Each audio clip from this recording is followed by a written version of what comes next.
audio recording Dr. Niles Kane. It was simple, we thought. Take a few chromosomes, slice them up, put them up there, and hey, a perfect human being. I'm still not sure what went wrong. Maybe it was a miscalculation, misprocedure. Maybe it was something beyond our control. Who knows? A few of my psychologist colleagues and I were intrigued by human emotion. Anger, despair, euphoria.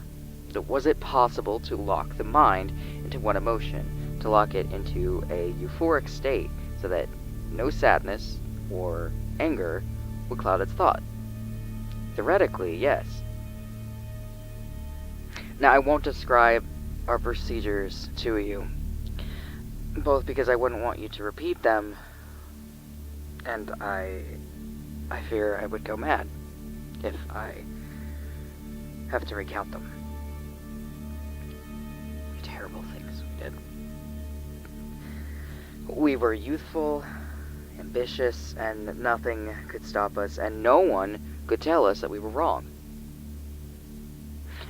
All I will tell you is that we got a hold of a few stem cells and nurtured them into fetuses and tampered ever so slightly with genetics. The experiment was called the Angel Man Project. The goal was to create a being which felt only happiness. But something went wrong. Terribly wrong. Half of the subjects died unexpectedly, without warning, and without cause. The remaining half were mostly born hideously distorted. 3 were born well. Perfect, we thought. A human with mental capability beyond any other due to its locked euphoric state. They were perfectly normal up to 18 months. That's when the first symptoms appeared. Lack of balance, trouble sleeping and eating, low responsiveness. We were all panicking on the inside, but of course on the outside we remained calm and continued the project. We should have ended it there. We should have taken those damn subjects and euthanized them and burned them and then closed the lab. But we continued. Things only got worse. The subjects' movements became increasingly sporadic, and they still could not utter words, although they could laugh, and did so often. Much too often. And not happy laughter, but a quiet, almost nervous laughing, nearly consistently. No matter how much pain was inflicted on the subject, it merely stared at you and laughed as if it were mocking you, calling your attempts to harm it futile.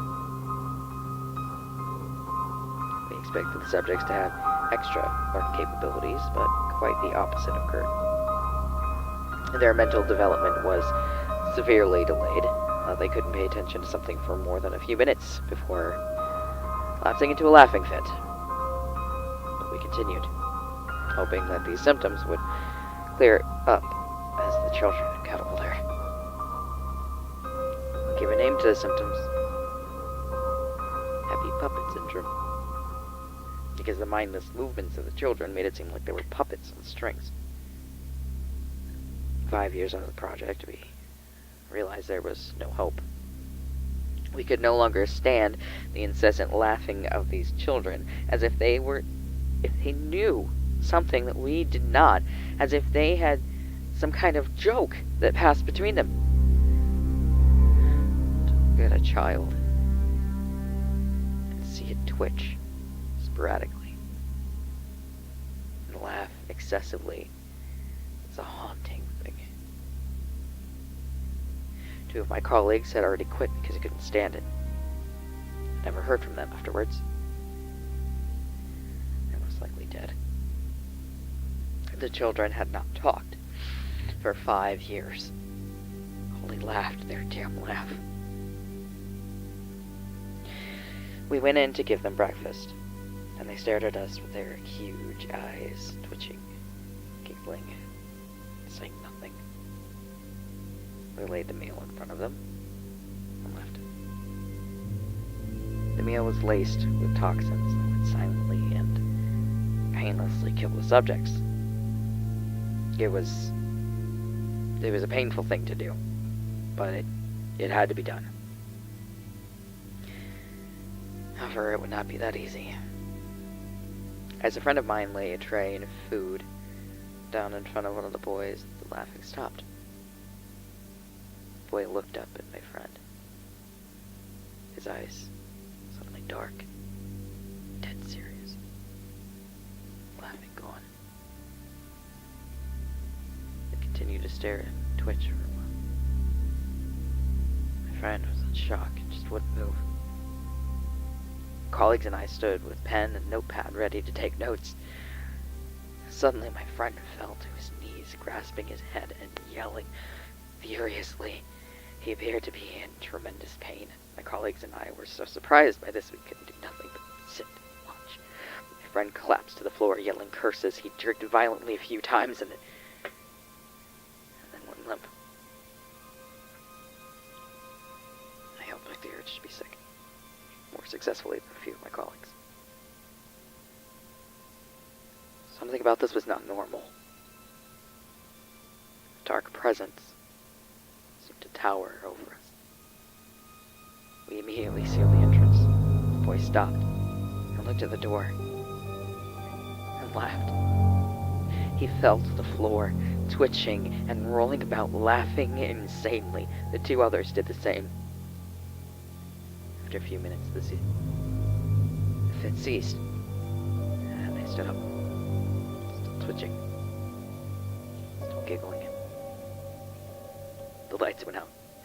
I heard crashes, glass shattering, screams. The most terrifying thing of all were the haunting whispers, coupled with quiet laughing. When the lights went back on, the subjects were gone. 2 of my colleagues lay unconscious beside me. Their bodies twisted at odd angles. Blood trickling from their drooping mouths. At first, they appeared to be dead. They showed no vital signs. As I leaned in, I could hear them laughing, ever so slightly. I went over to examine my friend. No pulse. No breathing. But he continued to laugh quietly. Although the subjects had gone, I still felt as if there were something watching me. Something that was just at the edge of my vision, but that I would never be able to see. Me and one remaining colleague closed everything down immediately. Before leaving, we destroyed our research and locked and barricaded the lab. I lost communication with my colleague. I presume he's dead. I still feel I'm being watched. I still hear the laughing, the whispering.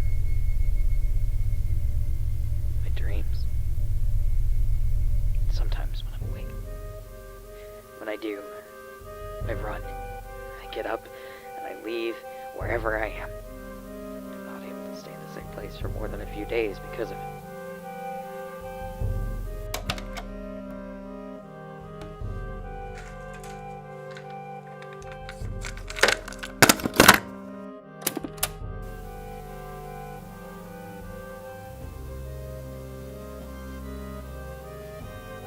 It spread. Other children were seen with similar symptoms. I have no idea how it spread. It shouldn't be something that spreads. Somebody somewhere made something up about the disjunction of the 15th chromosome, and that kept the people happy and in the dark. For now.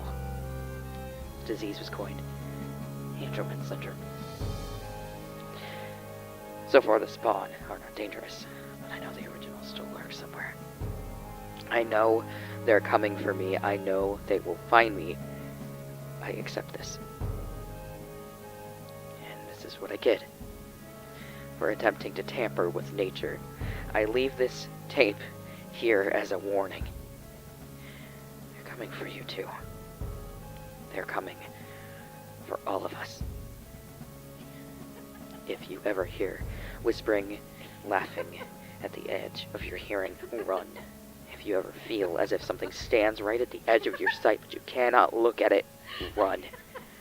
Also, I warn you this. 1.